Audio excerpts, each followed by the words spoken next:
All right, morning everyone. We are live today. Waiting for Derek. Derek is can't seem to find the link, but we got Tony here, Fireman Flip. So, morning, Tony. Good morning. Good morning. I'm excited for this topic. Yeah, it's been a I while, think but it'd be while we wait for Derek, maybe just talk about what you just were telling me about yeah, wholesaling and what you've been doing. yeah, for sure. So I most all my actual rehabs have been full rehabs, which I don't know what's made me enjoy the full rehabs. I think that the added value is definitely kind of my jam. But I just got done with a full renovation and was able to do a cash out refi.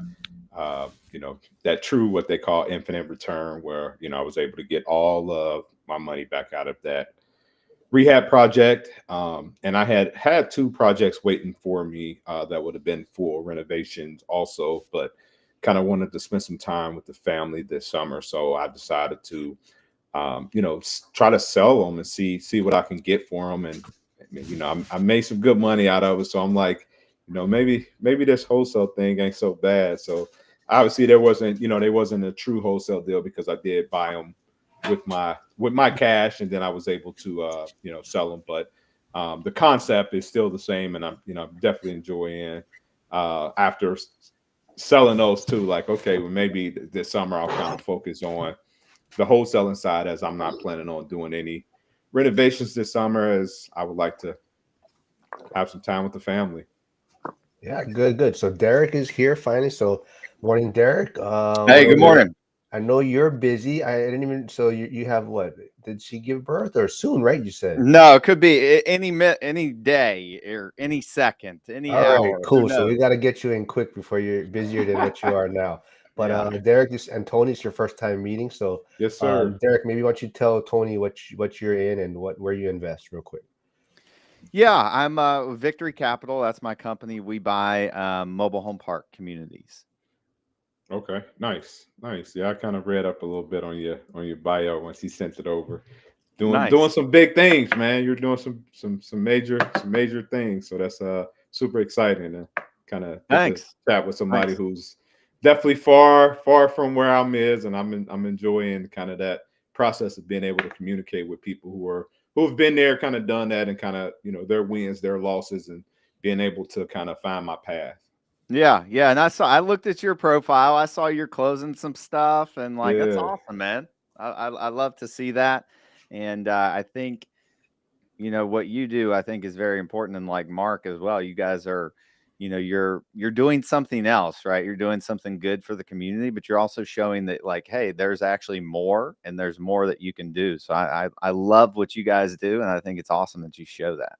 But ain't that so, like, just how real estate is? Like, literally, there's so many different paths you can go down, to where literally, you can find your path, and if that's not for you, you can always pivot and do something else. But usually you kind of seems like you kind of find that thing that really sparks you and kind of keep you going, and that's the power of real estate. And one of why I really just I talk about it a lot, just because I enjoy that process of it.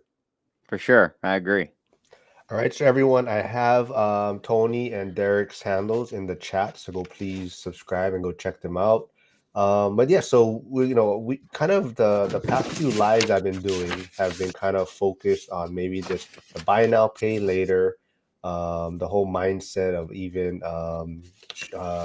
consumerism and how it's really holding a lot of people back. And this one is just gonna layer on top of that. So this was an Alux video that came out about scarcity and then how kind of branding is trapping us as far as staying in the rat race. So, did you guys get a chance to check out that video?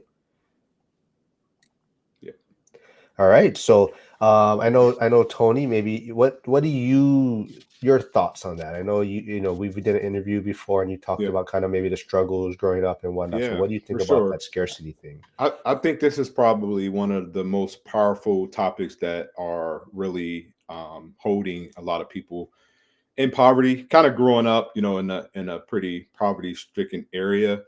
Um, I mean, that was reality for us, right? Like going and trying to get the latest Jordans, the latest Walkman, the latest, of everything. So it was a concept that was branded into our everyday walk of life, got to have the latest. I remember, guys skipping school to go and stand in line for Jordans, but, couldn't pay for their lunch meal. And it was like, you just always assumed that was the life. Like you work to buy Jordans. That was, and I hate to keep, bringing Jordans up, but that was like the status symbol. If you had a pair of Jordans, man, you were balling. You were balling out of control.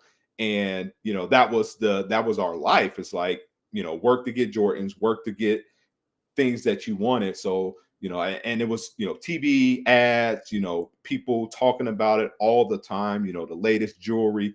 And we knew a lot of that stuff wasn't real. We had a little corner store that everybody would go and buy, little fake necklaces and rings, but it still cost money. And just to have that stuff, everybody, oh man, look at you. You got I see you shining. That was our big thing. I see you shining. So that was always kind of our walk of life, is just, the way that they actually went about really branding that into us, that we had to have that. So it was definitely a reality for me growing up. Yeah, and I'll say something and two on that. It was the same for me. Like it was Jordan's, Iverson's for me. I was still a big AI fan, by the way. But you had to have the latest to that, and I think it's like the middle class mentality that it's hard to get out of. And even even now, like I'm like, yeah, I bought something stupid the other day, right? I didn't need that, right? And so it's like as I said, it's a middle class sort of mentality where like you're trying to impress other people, right? Because you want the guy to be like, oh man, I like your blah blah blah, right? And I think I don't know if Mark mentioned it before or if it was you, but talking about how it can keep you from getting out of the rat race and keep you from getting into wealth, because as soon as you get more, you're like, oh, I got to go buy this now. I got to go buy this now. I used to get a new phone like every time a new one came out. Now I think I've had this one for like, I don't know how long now. Yeah. Well, Derek, I think even before you were in sales initially, right? You started your kind of career in sales. Did you ever use that as a like this is the final inventory of it, or buy the last of it, and kind of that scarcity mindset to get sales across? So, so I sold insurance. So like it was harder to create scarcity because it's like it's paper, so there's like an unlimited amount. So it was really hard for us to do that. I'm trying to think of how we would do that. I don't even think we could really create scarcity there. It was hard. It was hard to do. The funny thing, I don't know if I'll put it in the chat after the link to the video, but I was interested in the beginning of it, on how it was kind of talking about this is, how we were as a species almost from the beginning, right? That we were kind of, that's how we were supposed to be, right? Because you only had a limited supply, or things didn't last, like if you had food or whatnot, so you had to hoard things in a sense to survive. So it's funny how that's how we maybe were in the beginning of time, and then now we're here, we still have that mentality though, even though we have so much resources, but we're still thinking in that scarcity mindset, right? Do you think like people know that they're, I guess, being, I don't know if manipulated is the right word, but do you think people are aware of it? No, no, but a lot of people unfortunately are in a trance. They're asleep. Like let's just be real. They don't even, they're not even aware of it going on, because I'm aware and I know the shit that's going on. Like I can tell. Like I'll go into a movie, and if I go into a movie, I'm like, oh, there's the political bullshit they're trying to push on me right there. But most of the people, they don't see that, right? And they don't see it in the commercials. They don't see it in the things that they see on TV, because they're not aware of it. And I'm sure you can see it, like, oh, they're trying to pitch this on me right now. What about you, Tony? Do you think, because Tony, you also deal with Section 8, right? You said you're trying to help, Yeah. these people that are on fixed income maybe and Yeah. whatnot. But do you see them? Like, I've Yeah. heard people that you go to their the resident, and then they have like a nicer car than you, Yeah. right? Unfortunately, that's when you got $1, you spend $1, your number one concern is that's literally the only thing you can engage with it is the latest TV, what kind of car you have, and the kind of the more materialistic things. And I think it's where you are in your journey, right? Like we're aware of it because we're reading, we're learning, we're figuring things out. We're in a place to where we can kind of take that deep breath and sit back and say, I've got time to make a decision about what I can buy and what not to buy. Most of those individuals are living so day to day that they're not looking at the longer picture. Out of literally a couple days, it's like I'm living day to day. I can care less. I don't have time to think about somebody selling to me. I just want that TV now. I got my income tax. I need to spend that income tax because it's already gone in my mind. So we see that a lot, and that's probably one of our biggest struggles with the sale of like the whole Section 8 with firefighters. It's like, we go in and they're like, that person's on Section 8, and they're, they've got their EBT card on the counter, but they've got a really nice TV. And it's like, but now you have to kind of explain that process of where they are and where you are, and you're able to see that, but they're not able to see that because they're literally living day to day. And it's hard to explain that to someone who's not living day to day. That's a good point. Hey, what's up, Rad? Duranam is here. He's in the school community. He's actually, I think he's in Florida still yet, Derek, but he's investing in Pittsburgh. He just took some of his Bitcoin profits and he bought something all cash in Pittsburgh. So he's in the Pittsburgh real estate market now. So Dylan's here. What's up, Dylan? So Dylan was actually on the other day, and he was the one kind of bringing up the topic. That was the topic of consumerism. And that's why we're kind of relating this all together, like the whole buy now, pay later. And like we're talking about how people don't really know they're being manipulated because they're seeing only that monthly payment, right? Like maybe, like Derek was saying, like the iPhone costs, $2,000 or whatever, but you're not thinking you're paying $2,000 because you're only paying $30 a month for it, right? And you're like, yeah, I can afford this. So everyone's always getting the new phone. Now let me ask you this though. Do you think we do that too? We're just on a larger scale and we understand the process of the long term and like for instance, like when we're buying a house, right? Like when we're rehabbing a house, we're looking at that monthly payment too, right? Like does the rent cover that monthly payment? But because we're looking at it as somebody's paying that loan off, it's not obviously always the same, but in our mind it's similar, right? But because we're looking at somebody else paying that off versus me paying that, like it's the same concept, but in a sense we're in a process where we're looking at, hey, somebody else is paying that off versus me paying that off, owning something, right? Like the ownership of that process versus me just going and renting or doing the pay. Like I see it a lot where now, like I'm seeing like people are actually using it for groceries now. Like some of our guys in our house are using that, knowing they don't have the money, but they're not looking at the long-term effect of like, hey, I don't have the money. I want that steak now. So like literally we have some of the homeless guys in our place right now using those different services to buy steak and groceries. And it's just insane to me as I'm breaking that down to them. And it's just going over their head because they're like, well, it's only costing me $5 a month. And I'm like, no. You don't see that at the end of that term, like how much you're going to actually pay for that $10 steak. You're probably going to pay $50-$60 for that steak, but it's not like I can care less about how much it's going to cost long term. I'm just worried about how much it's costing me right now because I want it right now. Someone is tuning in from Derek's channel. He says, "My guy Derek." I'm not sure. It says Y / yeah, but my guy Derek. So we also I got don't know who Stacy. that is. We also got Stacy tuning in. I haven't seen this person here before, but please subscribe to everyone's channels. Stacy says, "A fool and his money is one big party." This is true. Yeah. This is true. Well, back to the real estate part of it too, Tony. I think that also kind of, I see it in Hawaii quite a bit too, because the total purchase price is very high. But like you're saying, you're looking only at the monthly payment. but that's how people handcuff themselves, and I definitely did that also too, right? So you're like, I can afford this monthly Mhm. payment, but then you're not thinking about the maintenance or wear and tear on the property. So now you got this payment that you thought you could. So you've gone to the full extent of what you could cover in a sense, Mhm. right?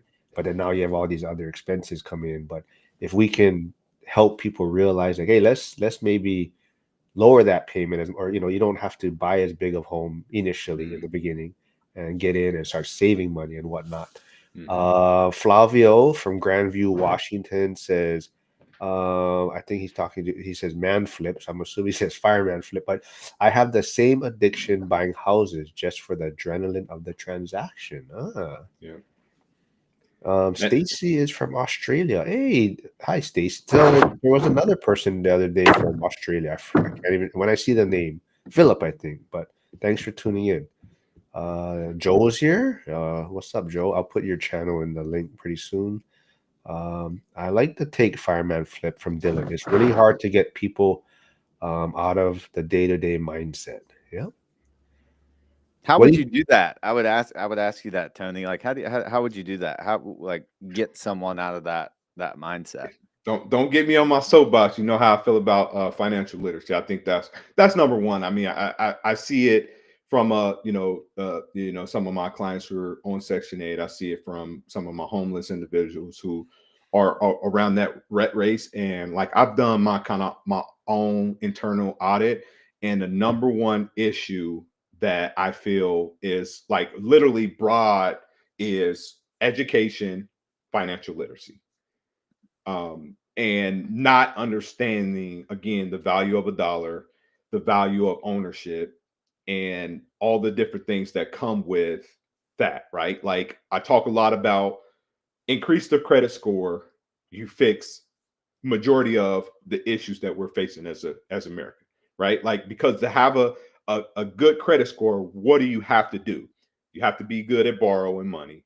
You have to be good education wise, because again, if you're blowing and not paying, your credit score goes down. I always say name a $700 or 700 credit score area that has majority people with 700 credit score. Is there poverty? Is there rioting? Is there break-ins? Is there murder? Like you fix so many issues by just attacking financial literacy, the credit score, and education as a whole. And I'll stand by that to the day I die, because I see it with my homeless guys, and literally everything they have in common are those issues. Hmm. Yeah, I that could see that. that person is Bryson, they said, Derek. That's Oh, what's tuning up, in. Bryson? Yeah. What's up, Bryson? I think that's a start. Obviously, that's not a for sure fix all, but I think if you start there, now you have some basis, because again, you have that foundation, you have that what I call that four-leg foundation, to where you can start to attack those, then you're able to build on something. But without that four-leg foundation, like it's just unstable, and there's no fix for it unless we're attacking those issues. Before we move on a little bit, you did bring up credit score, Tony, and that kind of was a slight topic the other day when Joel was on. And I saw someone posted on X, also a financial person. So the person that posted it on X was talking about how some people like to put their children when they're young, like before 18, on their credit cards as an authorized user to help them build up their credit score and get that credit history for a longer period of time. So once they turn 18, now they have a credit history, credit score, and can use that. But this person on X was saying that they wouldn't do that because you're not teaching them about credit. You're almost giving them a leg up, and you're almost skipping over, like, let's say you're talking about basketball, you're skipping over practice in a sense and just giving them the game time, right? So, do you guys have any thoughts on that, as far as would you consider putting your child on your credit score before 18 to build their credit history?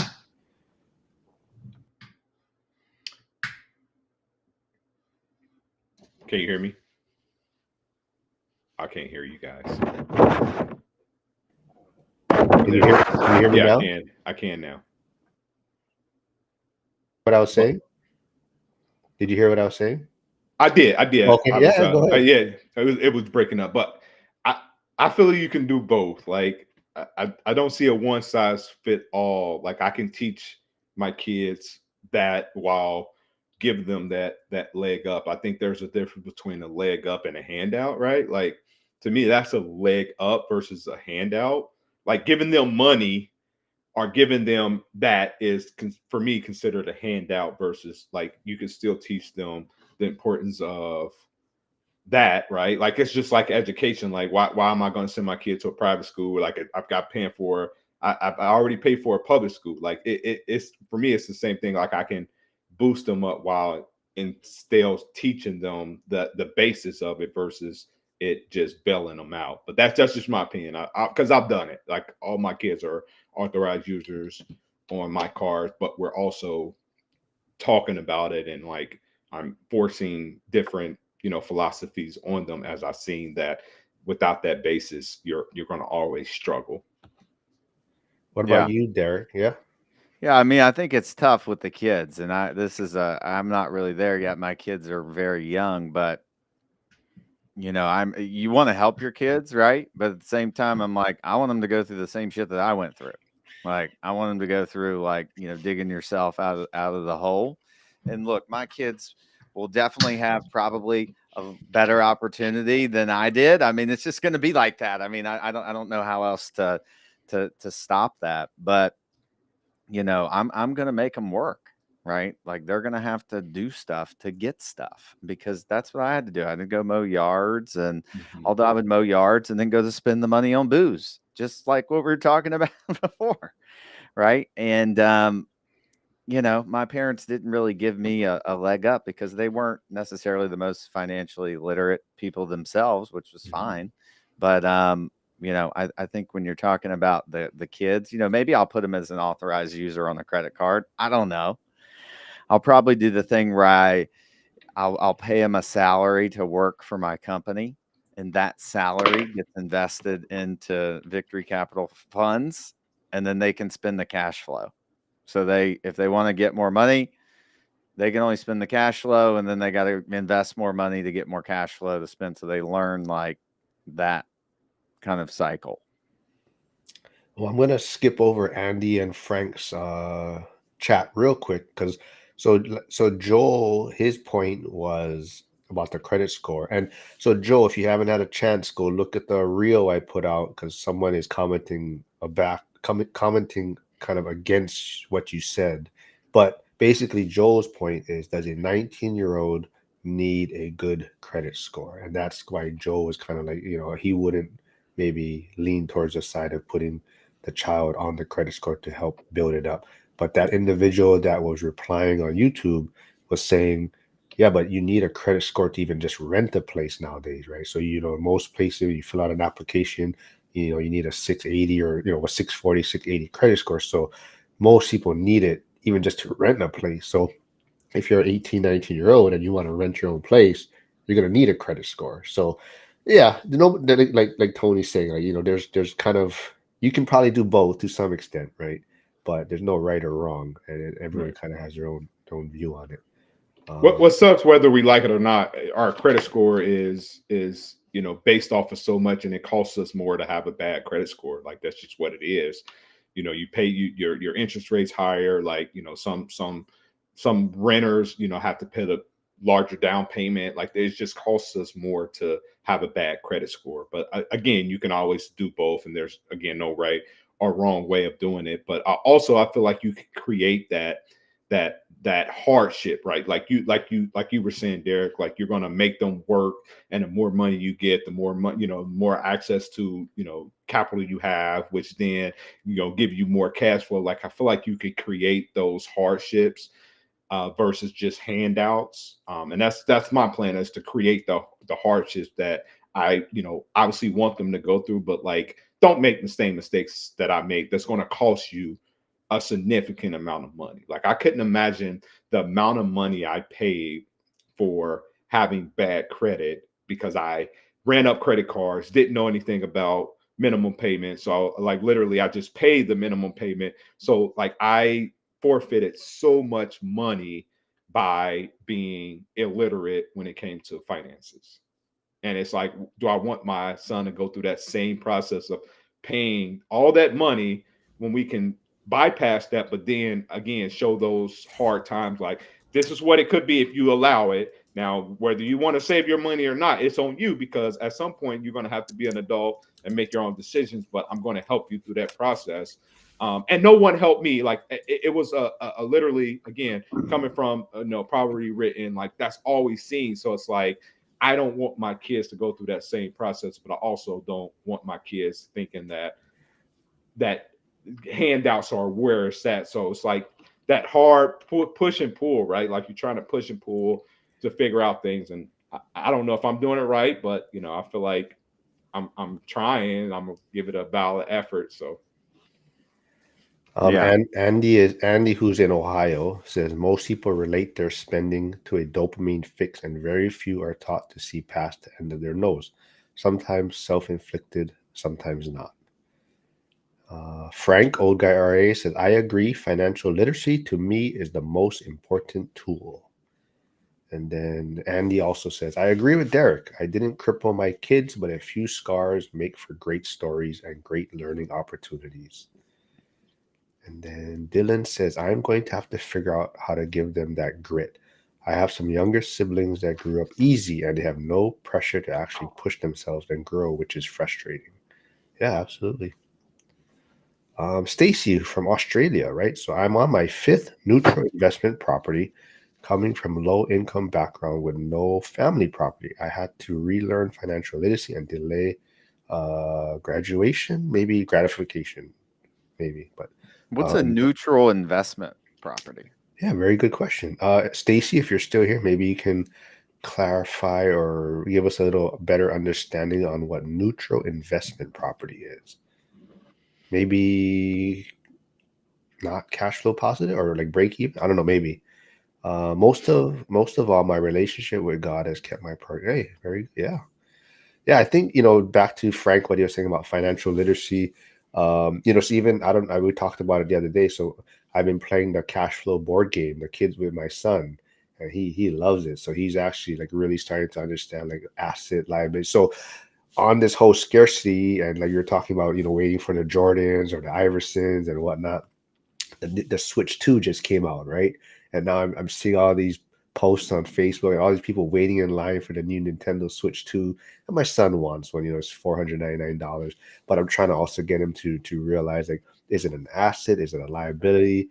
Can you turn it into an asset? Like he's like, oh, what if I like rent out the games to my friends, if you have so many games and you're not playing them and you rent out, or whatever, right? But I'm trying to get him in that mindset of figuring out how something can become a cash flow positive asset or something.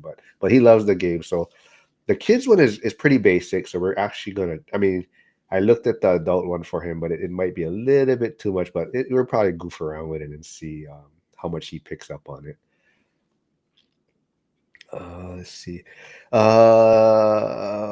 see what else. Have you guys personally fallen for any scarcity purchasing tricks or what besides like real estate and trying to get that next property? But has there been anything like maybe consumerism wise that you guys fell for? For sure, for sure. So I like watches. I'll admit it. I like watches, and the authorized dealer, the Rolex authorized dealer in Orlando. They're like, hey, Derek, we got this watch in, and I'm like, okay. Well, so I bought one in December, and this past week, I get a call from my guy in there this week, and he's like, "Hey, Derek, I got this watch the one you want, chocolate day date." And I'm like, "Fuck!" Like, I didn't buy it. By the way, I made a great decision. I said, "Jazz, no more watches in 2025. We're not buying any more watches." And so, as bad as I wanted that watch, I didn't get it, but I did, buy a couple last year, but because it was like, hey, this watch is rare, right? And Rolex is really good with like they manufacture scarcity, right? They only make a few of them and they make them really hard to get. You got to get on the list. If you want to get them from the store, you can go buy them from like used, right? But to get them exactly from the store, it's not easy, right? And so falling into that trap. Watches, it's my weakness. But I made a good decision this past week. So guys, no watches in 2025 yet. All right, Still I'm holding gonna hold strong. you to that. We'll see if we get you on again if you have a new watch. Yeah. What about you, Tony? I've been pretty in tune lately, and man, I've been in a good space, and I'm glad to say that I've not bought anything lately that's been kind of that hey, I gotta have it. But I've been hyper focused again as dealing with most of my guys, man. They're I mean, they get a dollar, they spend a dollar. I got one guy cutting the grass for me, and I mean that money's already gone as soon as I hand it to him. So that's put me in a real kind of cautious space lately, to where I'm like, if it don't, if it don't move me, if it don't pay me, if it ain't free, it ain't for me. That's been kind of my process and thinking. Now, granted, you have little things like I'll buy something from Timu that I'm like, oh, I could probably use that. Bucks add up. But for me, that's probably the extent of it, is Timu purchase, or Amazon purchase of something related to real estate or something. But I've been good, in a good space with that I haven't went down that rabbit hole of like the watches or anything. I'm not Don't there yet. I don't do need it. Don't do it. Don't to. do it. It's a it's an expensive habit. It's an expensive habit. But But my you've done, justification for yeah. it is that they hold their value. So I Yeah, can, yeah, if I wanted to pitch it, I could. You know? yeah. Andy says Rolex, the Harley Davidson of watches. He said, when I first started working, everyone wanted Harleys and were on wait list to order them. Yeah, that's yeah. There's always something, right? I mean, you know, like you mentioned earlier too, there, right? The new phone or the new Apple device that comes out, and it's just always come to you. Always try to convince yourself why you need it, right? Oh, like this one is faster, or it has more storage, or mine is slowing down. But yeah, I try to definitely keep the phone for a few years now. I definitely. But now that they made it like payment plans too, it makes it even easier for you to be like, oh, I'll just get it because it's only $30 or something a month. But um, let's see what else. Oh, okay. What role does emotional awareness maybe play in breaking you free from these marketing traps? Do you think any of it emotional? Yeah, I think it plays a huge role. If you can, because as I mentioned, in talking about people being sort of hypnotized. Well, not sort of. I mean, unfortunately, that's just the way it is. Agree or disagree? Um, Yeah, I mean, if you're aware of that, and when you're in that state where I'm like, okay, I'll go back to the dumb example of the watch again this last week. I'm like, man, I really want that watch. Like, oh my God, it's a nice watch. I've been wanting this watch for a long time, right? And you kind of get into this state where it's like, oh, I want the watch. Like, it's a sick watch. Like, it's a badass watch.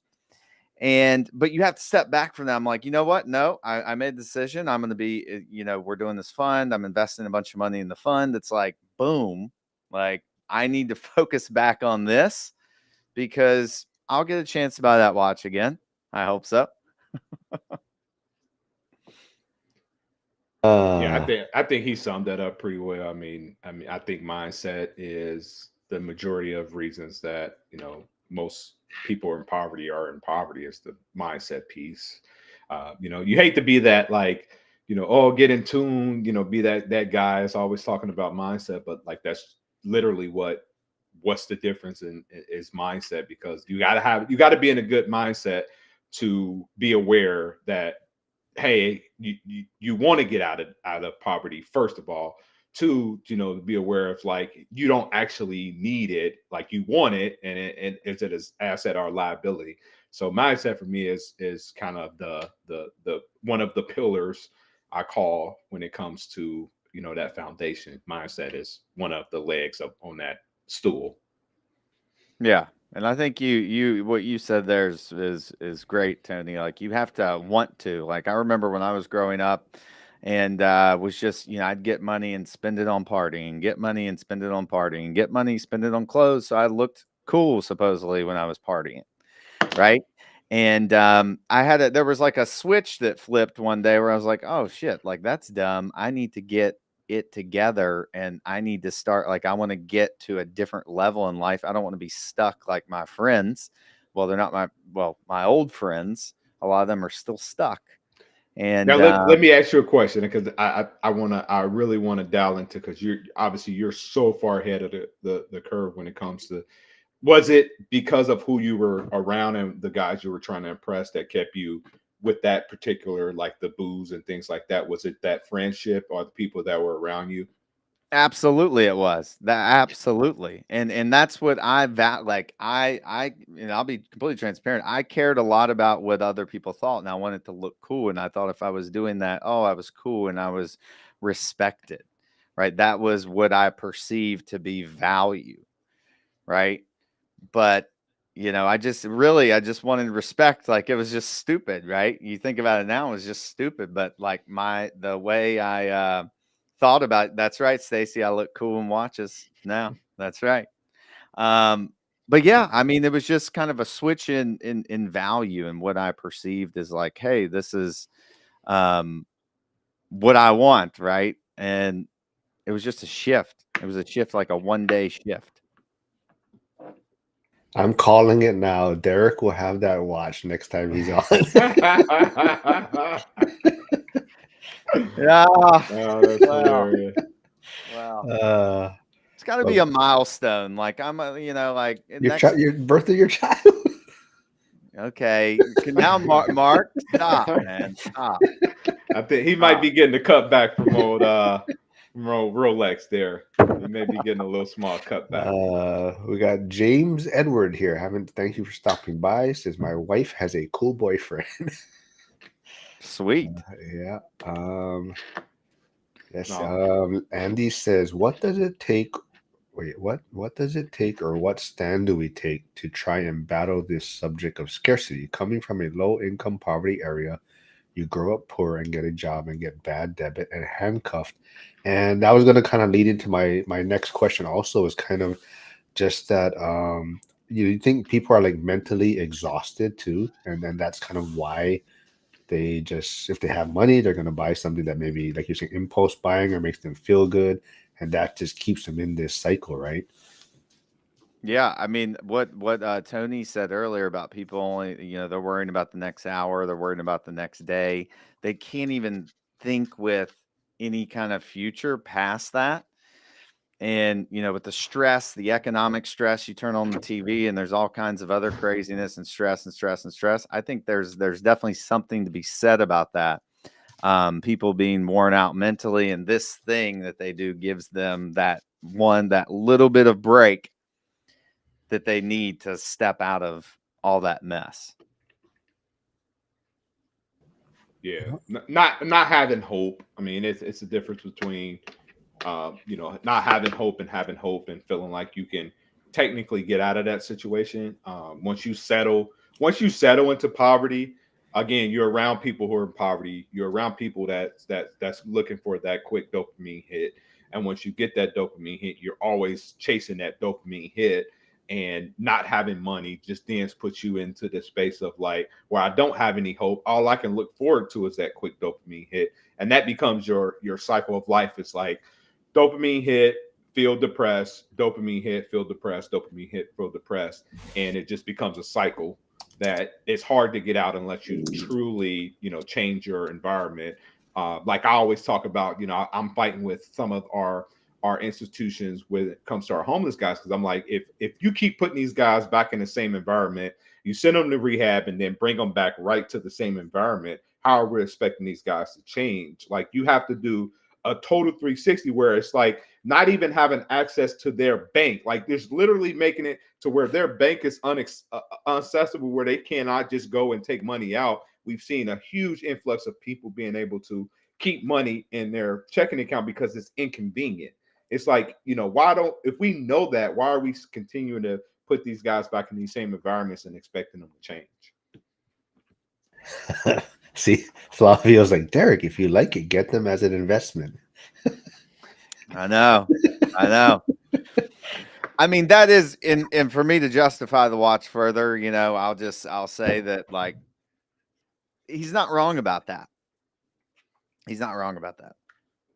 Yeah, definitely. Yeah, no, I mean, just there's certain things that are like assets that you're going to hold, and it holds its value that you can resell, right? So I think we're also talking a little bit more about the type of purchases where it's just like to get that quick fix, or just even just because it's something like the new iPhone or the new Jordans, like you're saying, or the new AI.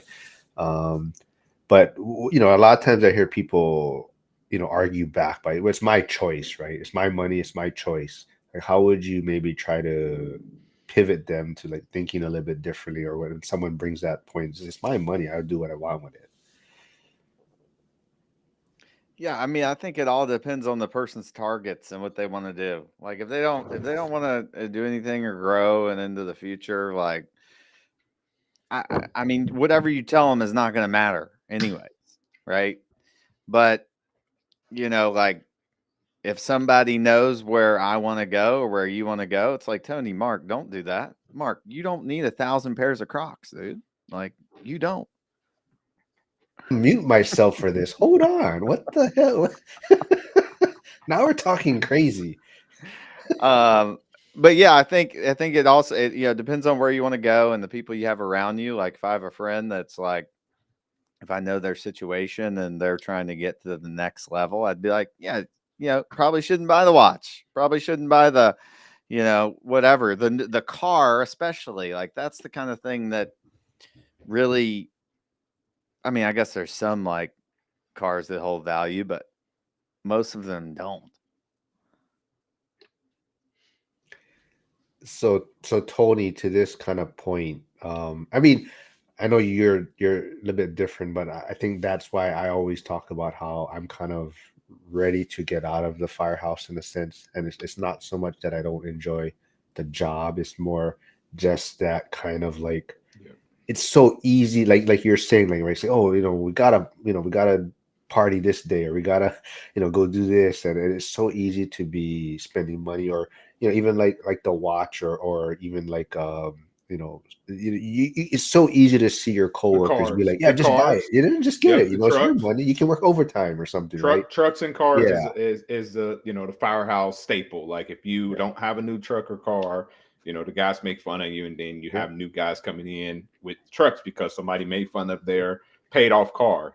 So it's for me it's less teaching. I'm doing less teaching because again, no one wants to be taught at. It's kind of my philosophy. I'm more or less like doing and letting them see it, because now as I'm posting more, as I'm sharing kind of my wins, right? My losses, they only attach to my losses.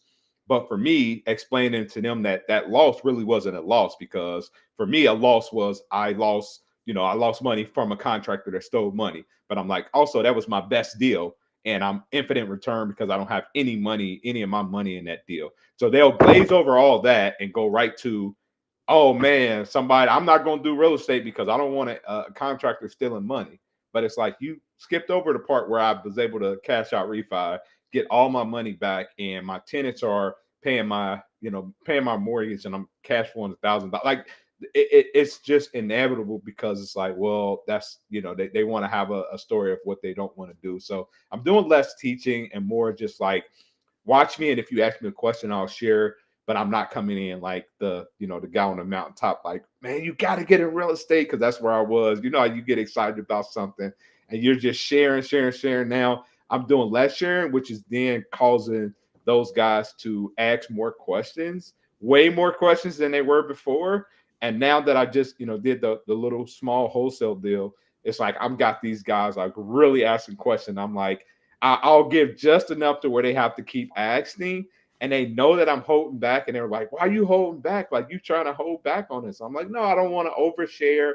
I know you guys don't like me talking about it." So now they're asking more questions. So it's kind of cool to see the tide kind of turn a little bit. All right. I just want to remind everyone, go please check out everyone's channels, Instagram, give them a follow.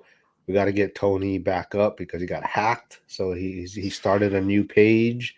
So that's a work in progress. But this is kind of off topic, but you brought up the Jordans, and I do you guys are you guys both big basketball guys? I Some like basketball. I used to Tony. play a lot. Not so much. I'm a football guy. But Okay. No. We had yeah. it. We were talking about the other couple weeks ago. We were trying to who would be your starting five in like kind of relation to their style, personality, as if you're gonna build like an investing team, I guess in a sense, like personality, grit, like. But since Tony's a football guy, I guess, but um, we got Flavio here. So Flavio, yes, Flavio still has a flip phone. So anyone talking about scarcity or buying that next thing, Flavio still has a flip phone. So right now he's he's using his son's laptop to comment You, in the chat and you whatnot. got like a razor, a Motorola razor, Flavia. Flavio, if you're still here, I'd love to see a picture tell of us, it, dude. yeah, tell us what brand you have or what Or a style. Nextel, a Nextel. As long as it's not the brick one. I don't know. How old are you guys? That brick, that first cell phone model, that huge one. That's the one I used to have Or originally. what about the one that was in the car hooked up in the little case? You remember that one? Oh yeah, yeah, Yeah. yeah. And it had a cord on it. Yeah. Rad says, "Is this really a good investment from ChatGPT? Rolex could make more if it wanted to. They're financially and technologically capable. It is it really scarcity? Wait, Hmm. huh? I mean, so wait, Rad, can you clarify a little bit more? Wait, Rolex could make more if it wanted to. So ChatGPT is saying it is a good investment. Wait, it really is scarcity, huh? Flavio says Motorola. Yeah. Nice. Nice. Do they even Motorola. still make Motorola? I don't know. Do I they? didn't know Motorola still existed, but that's Yeah. awesome, dude. It's freaking awesome. That's why like every time Flavio is messaging me something and it's like takes him forever to respond because he's trying to type it, I think, on his phone. He has to do the if he has to do the you have to press it like 3 times, Yeah. right? To To get get to what the you right to letter. get the ladder. Let's see. Yeah, okay. I don't know. Anything else you guys want to talk about on this topic or anything else you're working on? When's your No, next webinar, Derek? I want to hear Derek, man. I need to soak up some of that knowledge, man. He's doing some major things, man. I need to hear from him, man. How he got to the position he's at and kind of what's keeping him humble. That's kind of I've always kind of starting to really want to hear guys that is how to stay humble, man. It's so easy to get into a place, but how do you stay humble? That's what I want to. Well, I still get my ass kicked. Like so on things like, I've looked at, maybe you get your ass kicked on the negotiation of a deal or whatnot, like it happens. And just I think growing up how I grew up in a small town, like we are just very middle class, hardworking. I used to hang insulation under houses and crawl spaces during the summer and like, you know, help on my grandfather's construction sites and like it's hard freaking work. Like it sucked, right? Clean siding off the houses and clean the siding of houses in the middle of the summer, like stuff like that. I mean, I think it's just where I grew up like helps, and then just getting my ass kicked. Like in the insurance business, I got my ass kicked for 3 years before I started doing anything well. And I just I've just gotten whooped a lot, and I still do on a daily basis. And you win stuff, you lose stuff, you get better, and I think that's how. I mean, and it's just you do need to get a little. You do need to have some confidence, right? It's not just like, hey, don't have any confidence, but you don't have to be an ass about it. Like that's like I don't like those kind of guys, right? And I don't want to be that dude, you know? So Dylan, he's trying to work on a self-storage facility, like a new build type of thing. And he says working with zoning board is Yes. pretty humbling. That's a good point. Working with like the environmental agencies for your utilities on your proper on our parks, and it's just like, God, yeah, or working with um, someone in permitting trying to get something like it's like, oh my gosh, it's terrible. So it's a good point, Dylan. It's a good point. It's a good Yeah, point. Dylan's a young dude, but he's got some good head on his shoulder. He's a smart guy. But Um, I would say something else here too for like people like you have to like really um you have to be able to really stick it out, I think, for a while before like not just you can't just do something for 3 months and say, "Oh shit, this doesn't work." Right? You can't do it for a year and say, "Oh shit, this doesn't work." Oh, 2 years. I think you need to at least do it for 2 or 3 years.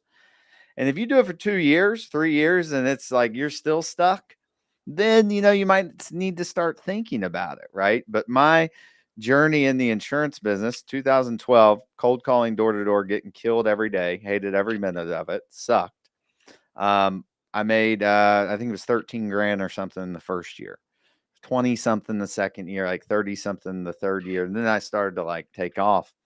But like and then I got into real estate and blew up really fast, which people would say looking on the outside, but they didn't see like the other 10 years that was like really prepping myself for that opportunity when it came. So I had the confidence, the certainty, the leadership, the ability to like, okay, hey, there's an opportunity, let's go and take it.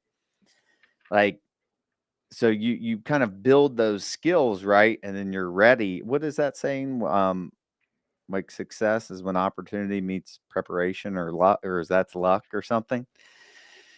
Whatever, dude. I was prepared for that opportunity, right? And I was able and I had the confidence to take it because someone that didn't have that experience and didn't have that persistence and tenacity wouldn't have been able to like, hey, seize that opportunity, right?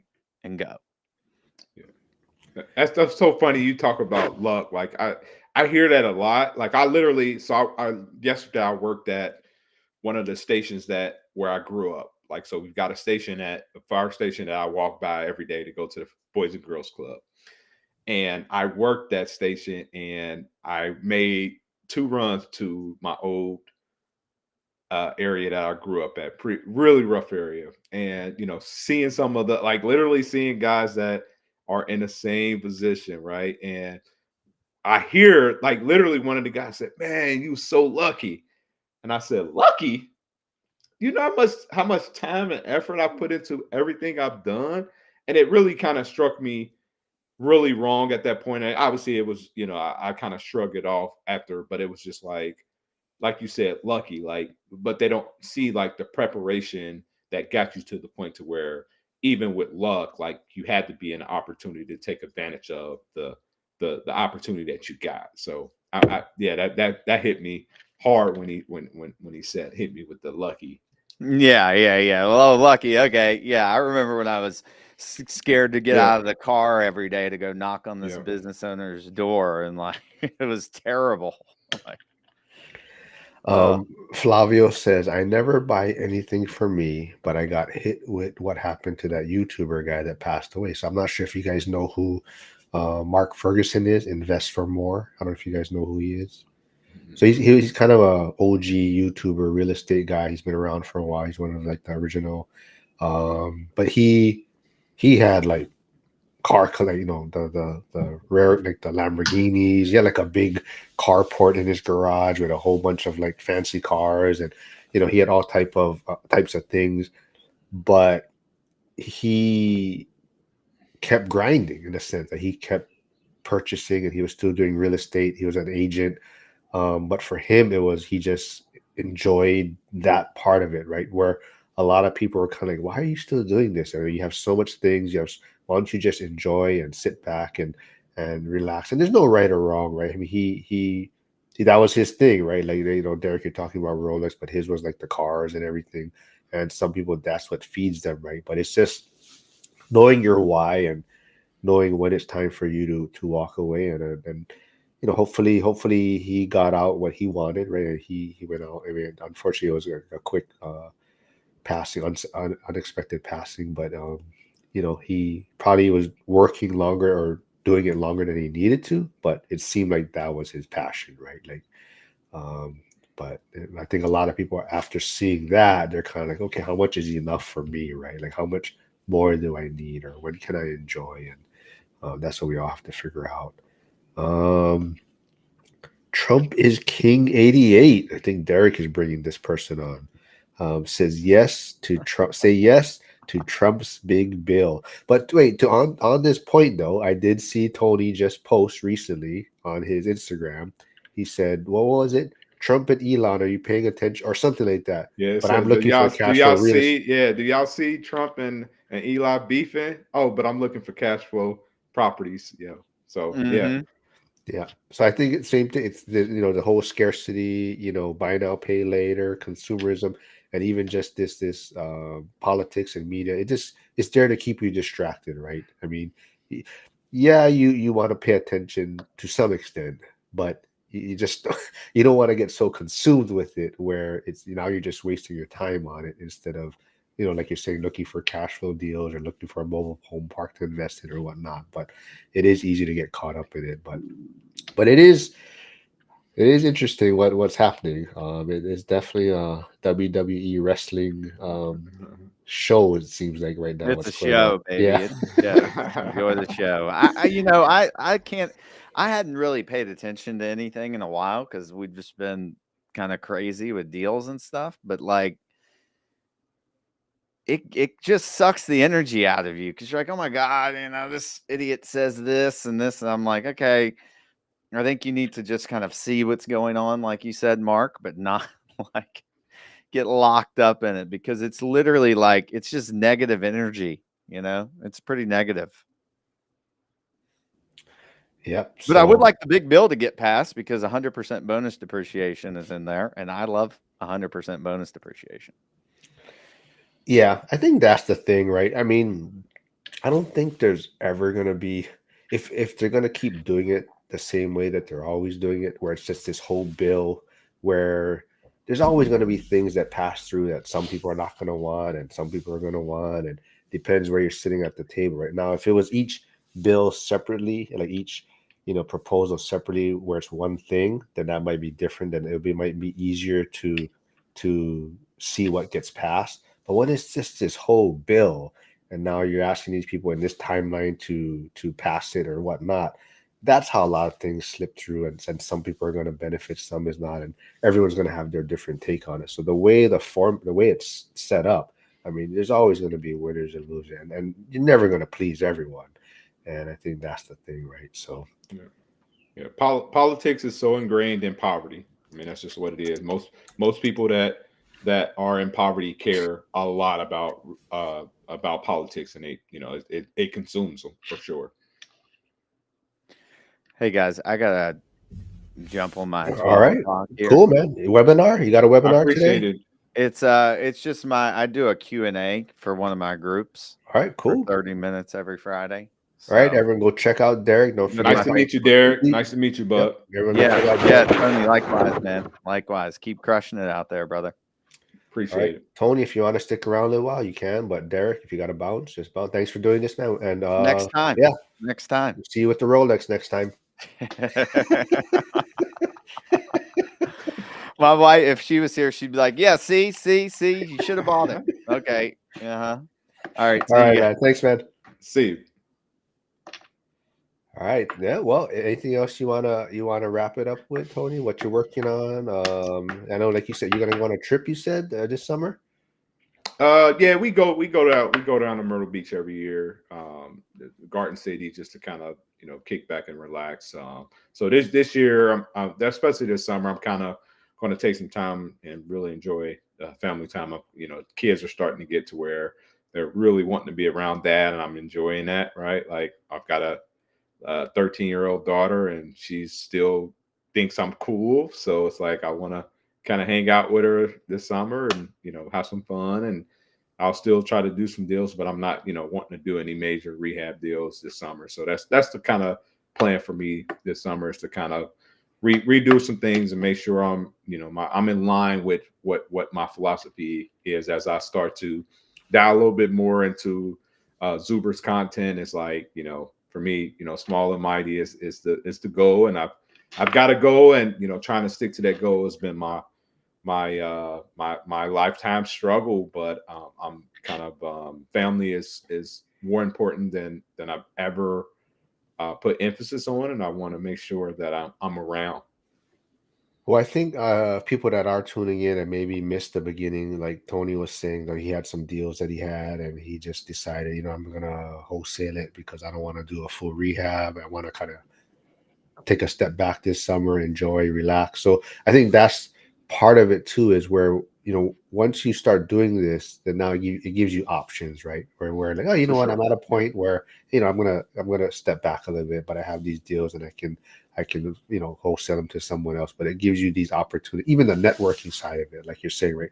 Put you in connection with people that maybe you can wholesale these deals Mhm. to. But you did mention, so can we count on you being in Vegas in February for the ORAD event? I'm really wanting to get out there. The more I dial into, like I said, his content and the whole ORAD community, I really enjoy the welcoming. I mean, it's almost that firehouse camaraderie that I enjoy, and no egos are there, so it kind of allows you to be who you are and don't have to.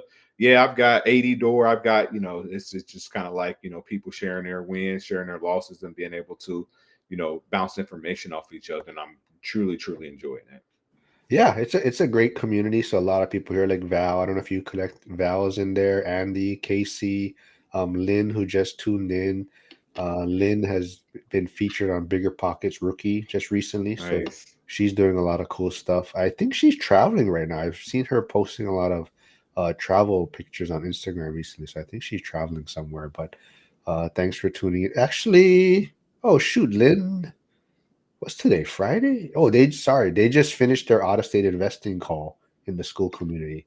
So hopefully that went well. So her and Vincent run the out of state investing call. Oh, okay. Oh Okay. shit. I didn't sign off quick enough. Proof out stopping by, and he's asking if you're a Bitcoiner. He's always wanting me to bring a Bitcoiner on here. So Okay. Okay. Yeah. No. I just do some cost average. I buy some through PayPal every week, but I'm not in tune. Again, real estate's kind of my thing right now, and I'm sure I'll probably get there at some point, but like I, I just buy dollar costs and kind of keep it moving at this point.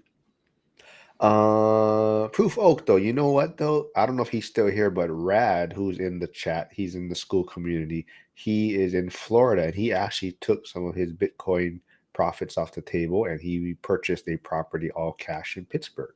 Oh, So that's a nice, cool story about nice. the benefits of Bitcoin and how it's soaring, and people can take some winnings.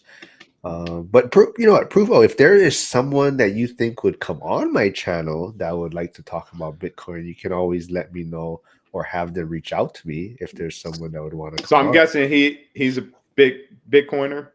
You Is know, he? I believe. I mean, I'm assuming so, but Okay, I think I'm glad that he's always tunes in to check out what's going on this channel. But gotcha. he's hoping to probably see some more crypto space or Bitcoiner Yeah. topics come up. But the closest I'm doing right now is the fractional real estate. I'm not sure if you're familiar with that, but No. with Joseph Cachapalia, he's in the school community also. He just joined, but he's an agent in San Antonio, investor, but he's been dabbling in the fractional real estate space. It's almost like the blockchain platform. So you buy it's kind of buying pieces of real estate. So you invest in, it's almost like you're partnering with other people and putting money to buy fractions of real estate properties. Okay. But Okay. basically he likes it because it's like you can buy in any market almost, and from the comfort of your sofa in a sense. Okay. Um, Proof of definitely just like knowing how big crypto is in the community. So there is a lot of people that invest in it. Proof of, but I would say that a lot of people are more just putting like almost like dollar cost averaging it in a sense, and just whatever a certain amount, just continuously investing in that space. Yeah. Hey Hugo, what's up, man? Stay winning here. Shoot, Hugo. Hugo's the guy I gotta get on there, proof of. We gotta connect with him and get him on. He is the Bitcoin crypto guy. So let me get him back on, and we'll do something on Bitcoin for you. But go check out Hugo's YouTube channel. He's probably at like what 5,000 subscribers now, maybe Hugo. So go Nice. check him out. But yeah, I don't know anything else you want to tell anyone what you're working on. But yeah, if I not, we think, can. yeah, I Yeah, think that's it. I think we hit that. That's a pretty powerful subject, and I think one of the subjects that I'm feel pretty strongly about, just because I see it on a regular basis when it comes to the mindset and just the whole scarcity. And I mean, it's real. It's definitely real. It's real for sure. They spend a lot of money with the advertising and things like that to force us to think we need what we don't need. So I'm glad we were able to discuss it. the one thing that hold on, let me just put the this is the Alux video that we were talking about scarcity. But the one thing watching all these videos, the buy now, pay later, the consumerism, the scarcity one, the thing is, it's always like they're always the individual is always blaming someone else, I guess. Mhm. And that's it was surprising to me. They're always pointing the blame at someone else on why they're in this situation, or why they fell into this rat race or whatnot. So but yeah, if we can just help one person out there, right, One maybe see person. things a little bit different, then One you know person. but One but yeah, person. cool, man. Yeah, we'll get you on again. Hopefully you can get your Instagram rocking and rolling again Yeah. since you've been hacked. But yeah, we'll do this again, man. Have a good weekend, man. Hey,